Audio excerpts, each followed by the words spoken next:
Okey, kita nak tukar bracket ni. Ni yang China-nya, tapi memang tak sesuai lah dengan box GV Maxi 5 saya tu.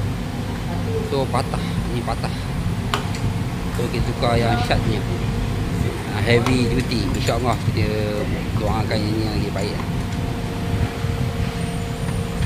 Okey, sebelum ni saya dah cuba beberapa bracket untuk top box sound test 350i saya ni, tapi semuanya yang ada apa masalah yang 368 lah. tu dia ni patah pada box besar juga.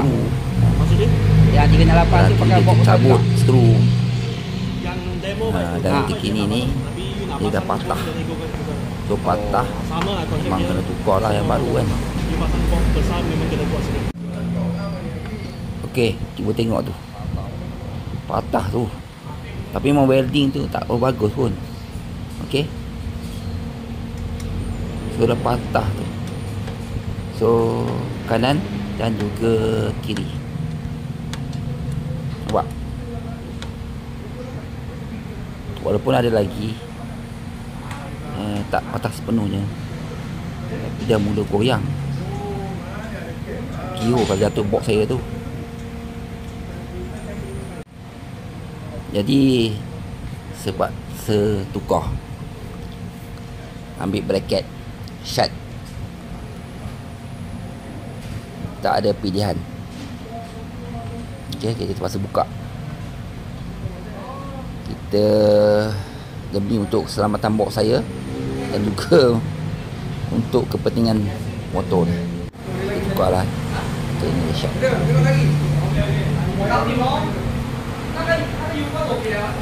Okey, bracket top box shut ni nampak ni, dia ada kelainan sikit lah. So center dia lebih besar lah, nampak? Okey, saya mengharapkan kali ni makin okey lah. Okey, rasanya ni dah paling kuat lah kot. Kalau patah lagi mungkin salah box lah kot. Mungkin box saya terlalu besar kot, sehingga tak boleh nak nampung bracket ni. Kita faham Kan? box dengan juga bracket ni ada limit berat dia. Okey, so dengan bawa melepasi berat yang dibenarkan box kan, box belakang ni ada limit juga ni. Spiderman yang demo tu. Okey, saya nak share hari ni. Ini adalah bracket untuk top box ini shut. Harga dia dalam RM500 lebih lah. Okey, agak sedikit mahal lah berbanding bracket yang sebelum ni saya pakai dalam 200 lebih gitulah kan. Ini paling mahal sikit lah. Saya spend supaya dia kekal lama lah. Okey, inilah box. Saya pakai box GV Maxi 5. Okey, 58 liter. Jadi minta kali ni, ini yang terakhir lah untuk saya tukar top box bracket.